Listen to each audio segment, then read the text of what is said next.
شان صدیق اکبر کا بدلہ دیتے ہیں، دیتے ہیں، دیتے ہیں، دیتے رہیں گے انشاءاللہ۔ لیکن اس کا مطلب یہ نہیں کہ لوگ جن کو بڑی مشکل سے ابھی یہ لفظ یاد ہوا ہو کہ لوگوں میری ماں کو کچھ نہ کہو، میری ماں پاک ہے، میں نے کہا شکر ہے بھائی، کم از کم اتنا تو آیا کہ میری ماں پاک ہے۔ اللہ اللہ نہیں، لفظ خطا کا اتنا اڑ گیا کس کی ماں کے لیے؟ حسنین کریمین طیبین طاہرین ظاہرین باہرین نیرین۔ سبحان سبحان ہوش، درد آتا ہے، کسی کو درد آیا تو اپنی ماں کو کہا پاک ہے، اس کو کچھ نہ کہو۔ میں تو ان کی نسل پاک کے جو کامل ہیں نا، ان کی جوتیوں کی خاک اولاد ہوں، لیکن جوتیوں کو خاک ہوں۔ میرے تایا پیر یعقوب شاہ صاحب کے ابا ریزوی پھالیے والے میرے تایا سگے تایا کے بیٹے ہیں۔ حضور قبلہ عالم سید نور الحسن شاہ صاحب بخاری کے سامنے جا عرض کیا رحمت اللہ علیہ کی خدمت میں، کہا شاہ جی تو اڈا کی نہ آئے تو پنجاب کا ماحول سادہ، کہا جی رسول شاہ، فرمایا غلام رسول شاہ، قبلہ عالم نے فرمایا غلام رسول شاہ۔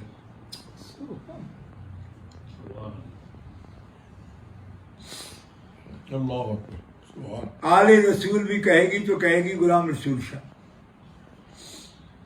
میرے تایا جان نے خود مجھے اپنی گود میں بٹھا کر یہ بتایا کہ سادے پیری ایو جیسا، ہم قبلہ عالم کے نوکر ہیں، خانہ زاد نوکر دیکھنا ہو جس نے سید نور الحسن شاہ صاحب بخاری رحمۃ اللہ علیہ کے نوکروں کو دیکھ لے۔ صرف اتنی گزارش ہے اہل اسلام کہ یہ کوئی بحث کا مقام نہیں تھا، یہ کوئی امتحان آ گیا۔ کیوں؟ اہل سنت و جماعت حنفی ماتریدی بھی سیدہ پاک کی شان کے لیے اڑیں گے اور لڑیں گے، اور بحث و مناظرہ کے بعد کہیں گے ہم مان جائیں گے۔ ایسا غضب ہوتے دیکھا نہیں، یہ جماعت غضب والوں کی ہے نہیں۔ اس جماعت میں یہ ایک عجیب واقعہ ہے، ٹھیک ہے، اللہ کا فضل، اللہ کا کرم کہ ایک نہیں سینکڑوں علماء کرام جید سے مراد وہ تنظیم المدارس والا جید نہیں ہے، وہ تو سیکنڈ کلاس کو جید کہتے ہیں نا، میں وہ دوسرا جید کہتا ہوں، ٹھیک ہے۔ تو وہ سب غلامی کے لیے موجود ہے، بے شک کوئی کمی نہیں ہے کسی چیز کی، اور اس گھرانے کو کمی رب نے آنے دی ہی نہیں، ٹھیک ہے۔ لیکن لوگ سمجھتے ہوں گے کہ پتہ نہیں شاہ صاحب کو اجازت دی ہے یا نہیں ہے۔ وہ اجازت نہیں دی ہے، میں نے منت کی ہے، میں کہہ رہا ہوں سیدھا، میں نے منت کی، میں کہ سید ہم لوگ ہیں نا، کریں گے نا نوکری، نہیں کریں گے تو کیا کریں گے پھر؟ باہر چونکیں گے بیٹھ کر؟ اس تدور کے پاس تو ہماری ڈیوٹی نہ ہو، ہاں اس کے بعد ڈیوٹی نہیں۔ آل زہرا ہیں جن کے لیے صحیح حدیث میں رسول پاک کا فرمان ہے، من حب ہذین یعنی الحسن والحسین اباہما و امہما کان معی فی درجتی فی الجنہ۔ شیوخ الحدیث مہربانی کر کے جامع ترمذی اٹھا کے دیکھ لیں، جو میرے حسنین سے پیار کرتا ہے اور ان کے باپ سے اور ان کی اماں سے، وہ میرے ساتھ محمد الرسول اللہ کے ساتھ میرے درجے میں، میری جنت میں نہیں، آپ کے درجے میں، اور میرے باپ حافظ الحدیث میں نے عرض کیا حضور ایک آدمی نے مجھے کہا حضور کے درجے میں اگر یہ غلام چلے جائیں گے تو پھر تو انبیاء کی اہانت ہو جائے گی، کیوں کہ انبیاء سے بھی اوپر درجہ ہے حضور کا، حضور کے درجے میں یہ غیر نبی ہیں، یہ داخل ہو جائیں گے تو نبیوں سے بھی اونچے کیا ہو جائیں گے؟ اتنا بڑا رکا ہے خارجی کا میرے پاس، منڈی پھلروان میں میری تقریر تھی، آج سے 40 سال پہلے کی بات کر رہا ہوں۔ میں نے جب جواب عرض کر دیا، میری عادت تھی جب تک والد گرامی حیات تھے تو جو بھی جواب دے بھی دیتا پھر بھی تصدیق کراتا ان سے آتا۔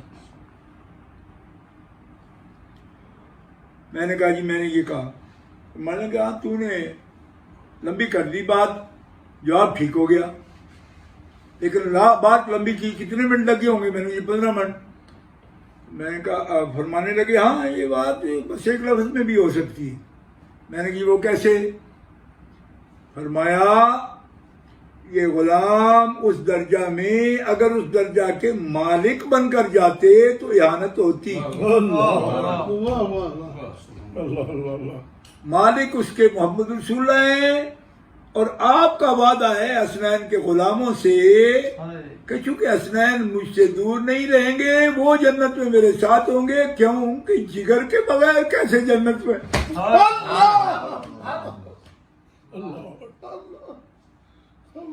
خاتون جنت کے بغیر وہ جنت کیسی ہوگی؟ اب اس کا میں کیا کہوں گا کہ جو مصطفیٰ کا چین ہے، جنت چین کی جگہ ہے نا، تو دوسرا مقام کیسے ملتا ان کو؟ یہ چین جن کے بغیر ملتا نہیں۔ کوئی سمجھ آئی؟ لوگ آج ہم سے یہ بھی پوچھتے ہیں جی وہ ان کو حضور کے لیے سہارا کہہ دیا کسی نے کوئی لفظ بول دیا تو چین بجبی ہو گئے۔ او میں کہا پاگلو کیا تمہارے ذہن بن گئے ہیں؟ حضور وہ سہارا جو محتاج کو ضرورت ہوتی ہے وہ نہیں ہے ان کا سجدہ یا کوئی اور، لیکن دنیا میں کوئی بھی ایسا شخص ہے جو اپنی اولاد میں اپنی امید نہیں دیکھتا؟ کیا دماغ خراب ہو گئے آپ کے یار؟ کیا خارجیوں نے کو بھنگ پلا رکھی ہے آپ کو؟ دماغ کے سوتے ہی بند ہو گئے۔ تم میں کون عالم ہے کہ جس کا بیٹا نہیں تھا تو وہ در بدر تھا کہ ہونا چاہیے؟ میرا کا صدقہ رب نے کرم کر دیا۔ کوئی بات لگا کے نہیں کرنا چاہتا تھا، میں حافظ العزیز کا بیٹا ہوں، لیکن دوستو وہ بے چینی پوچھتا ہوں کہ اگر اولاد کا کچھ سہارا بندے کو نہیں ہوتا تو جس کی نہیں تھی وہ بے چین کیوں تھا؟ اس کو آپ محتاجی کا کہتے ہو یا کس کا کہتے ہو؟ کچھ تو امید ہے یہ کہ لوگ اس کے لیے تعویذ لینے چلے جاتے ہیں، دم کرانے جاتے ہیں۔ میں خود پتر منگن گیا تھا بغداد شریف، تو جھٹ بھی نہیں سے لائے میرا نے لے کے دیتے سن کہ خارجی ایویں باواں نہ مارن، دیندہ رب ہی ہے، دلاتے ہی ہے۔ تواڈے نال مکلاں گے ذرا اپنا ہے جڑے نا سر پٹول چھڈن ایک بار۔ بہت اچھا، یہ تینوں فکر ہے نا بہنا کا جواب دینے واسطے مینوں اتھے توڑی جانا پیا ہے۔ تے کملیا 40 سالاں دے جنہاں نے ایک تے جلی ہے انہاں تے اہل بیت دی توہین کی وہ بغیر ہی دفاع کر لیا ہے صدیق سونے دا۔ تو پہلی لگی جھڑ پہ ہوئے پلو لوہے دیا کوٹا سدے ہی ہوئے کوٹے لے کو ٹری نہ آئے بابا میں تو رہائی۔ ہم سے بھی پوچھنا تلوار کی دھار پر چل کر توازن کیسے رکھا جاتا ہے؟ اس فن کے لوگوں کو رضا کے غلام کہا جاتا ہے، اور یہ سبق بریلی والوں نے پڑھا کے دکھا دیا۔ جب اصدق الصادقین کی بات کریں تو کمال ہو، اور جب اشجع الاشجعین کی بات کریں ہائے ہائے ہائے سبحان کوئی نہیں سمجھ آئی اصل نسل صفا سبحان اللہ وجہ وصل خدا. سبحان اللہ سبحان اللہ سبحان اللہ. جنہوں نے یہ گٹی پی ہوتی ہے نا ان کو یہ نہیں کرنا پڑتا. اگر صحابہ کے لیے دفاع میں کلام کرنا شروع کرتے ہیں تو بارڈر پار ہو جاتا ہے. دوسری طرف مقابل بنا کے ان کو پیش کرتے ہیں جنہیں جگر دے کر صدیق کی شان بتائی ہے. کوئی گلہ نہ خلافت پہ کیا ہے، نہ امامت پہ کیا ہے، نہ فدق پہ کیا ہے. تیری حدیثیں بتا رہی سب، میری حدیثیں بتا رہی، مصطفیٰ کی حدیثیں بتا رہی سب، کہ کلام ہی چھوڑ دیا تھا. اس کو کیسا اجتہاد کہو گے؟ اجتہاد والے تو چپ کرتے ہی نہیں. ایسی نہیں بات. سبحان سخن شناس نئی دلبرا خطا اینجاز، خطا اینجاز. سخن شناس نئی دلبرا خطا اینجاز، خطا اینجاز نہ آجاز. واہ واہ واہ. سبحان سبحان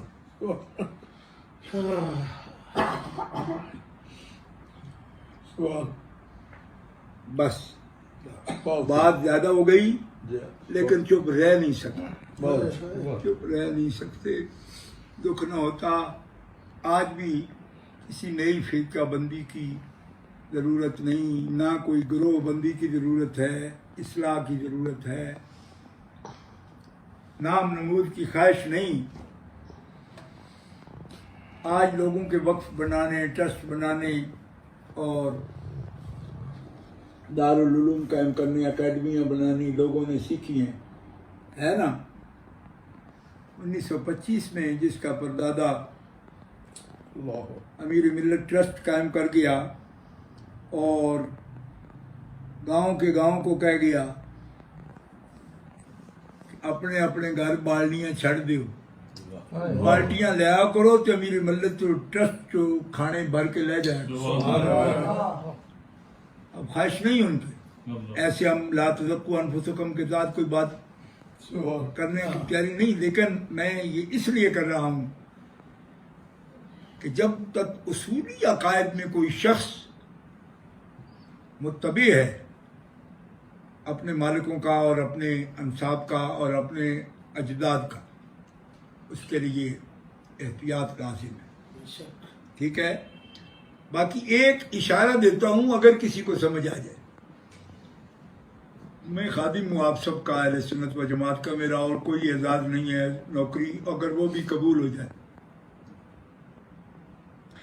اگر ہماری علماء صاحب علم جن کو اللہ تعالیٰ نے ذہانت دی ہے اور وہ لوگ دین کو سمجھتے ہیں،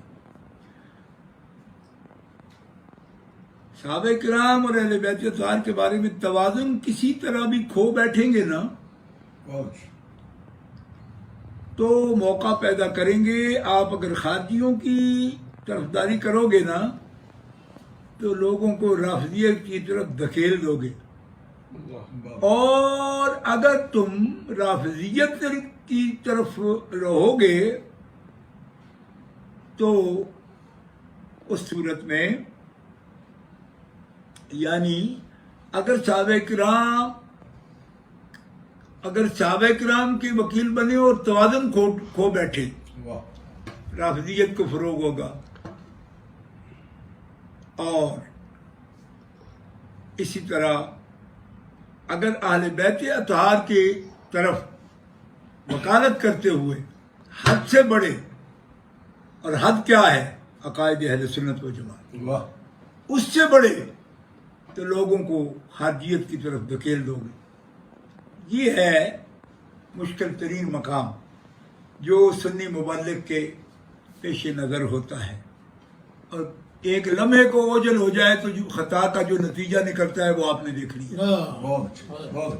اس لیے یہ بڑا خاص مقام اہل سنت و جماعت کو ایسے ہی تو نہیں. حضرت مولا علی نے روایت کر دیا یوم تبیض وجوہ و تسود وجوہ، جس دن کچھ چہرے سیاہ ہوں گے، کچھ سفید ہوں گے. پوچھا جی وہ جو سفید چمکدار ہوں گے وہ کون ہوں گے؟ تو مولا نے کیا فرمایا؟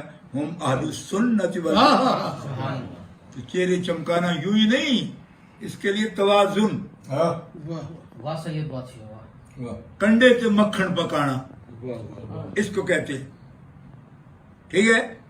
آخری لفظ میرے پیر کا، حضرت قیوم زمانی قطب ربانی مجدد الفسانی شیخ احمد سرہندی الفاروقی رحمہ اللہ، فرمایا محبت اہل بیت و عزت صحابہ اکرام صحابہ شرط تسنن است. سنی ہونے کی شرط یہ ہے کہ محبت صحابہ کا، محبت اہل بیت کامل طور پر جلوہ گر ہو، اور اکرام صحابہ، اس کے اکرام کا ترجمہ عزت کر رہا ہوں اگر سمجھ نہ آئے، عزت صحابہ کامل طور پر دل میں موجود ہو. یہ دونوں نسبتیں ایک وقت میں جس کے حاصل ہیں اس کے سنی ہونے کی سارے شرطیں پوری ہیں. یہ میرے پیر کا فرمان ہے. اللہ تعالیٰ آپ کو سلامت رکھے اور آپ زیادہ اضطراب بے چینی میں نہ رہیں. انشاءاللہ سیدوں نے جس گاڑی کی بھی ڈرائیونگ کی سیٹ پر رہے ہیں، انشاءاللہ میرے والد فرماتے تھے کہ آل رسول کریم آگ لگانے والے نہیں، آگ بجھانے والے ہیں، آگ بجھانے والے ہیں. لیکن ہم چاہتے ہیں کہ ادب والوں کے ادب کیے جائیں، احترام والوں کے احترام کیے جائیں، شان والوں کی شان کا اعتراف کیا جائے. کیوں؟ اس لیے کہ جن کی عظمتوں کے باب رسول اللہ نے خود کھول دی، محدثین نے ان کے لیے ابواب قائم کر دی. اب کوئی سنی مجھے بتائے کہ یہ فضائل بیان کرنا، ایک مفکر ہیں بڑے، مجھے کہنے لگے آپ تو فضائل کی تقریریں کرتے ہیں. میں نے کہا فضائل کی تقریریں میں نہیں کرتا، رسول پاک نے فضائل اور مناقب کے باب کے باب پورے بیان کر دیے ہیں، تو سنت رسول پاک ہے. اس لیے کس کس کو ہم کیا کیا کہیں گے. چھوڑیے باتیں، بات ختم ہو گئی. سیدوں کا حکم تھا، دونوں سید، دائیں بھی سید بائیں بھی سید، درمیان میں ان کا خادم درمیان بیٹھا ہے. اور اس وقت مرشد پاک کا جلوہ وہ بھی موجود ہے. آپ تشریف فرمائے، وعدہ فرما گئے تھے میں آ جاؤں گا، قدم رنجہ فرمایا، لطف فرمایا، قدم رنجہ کیا، شاد کیا. مہرباں آپ کا احسان ہمارے سر پر. تشریف فرمائے اور یہ خوشبو والی محفل، کیوں؟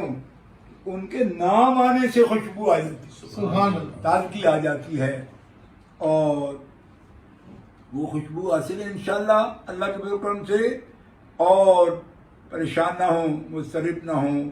انشاءاللہ تقاضے حکمت کے بھی، موعظہ حسنہ کے بھی، اور جدل ہو تو جادلہم باللتی ہی احسن، ہی حسن نہیں، احسن احسن. اللہ نزل احسن الحدیث، اس کی روشنی میں. تو گرامی قدر حضرات، میں دعا گو ہوں آپ کے لیے، آپ ہمارے لیے دعا فرمائیے. اللہ تعالیٰ اس ملت کو اکٹھا رکھے. اہل سنت اہل خیر ہیں، اہل حق ہیں. ہمیں نئے مکالمت الصدرین لکھنے کی ضرورت نہیں ہے، وہ پرانے ہی پھنسے ہوئے ہیں ابھی تک. اس لیے مکالمت الصدرین مت لکھیے، اور جو شانوں والے ہیں ان کی شان کے لیے اپنے گردنیں خم کیجئے. جو ان کے لیے عزت میں گردنیں خم کریں گے اللہ ان کو سرفراز کرے، وہی سربلند ہوں گے. آخر دعوانا الحمدللہ رب العالمین.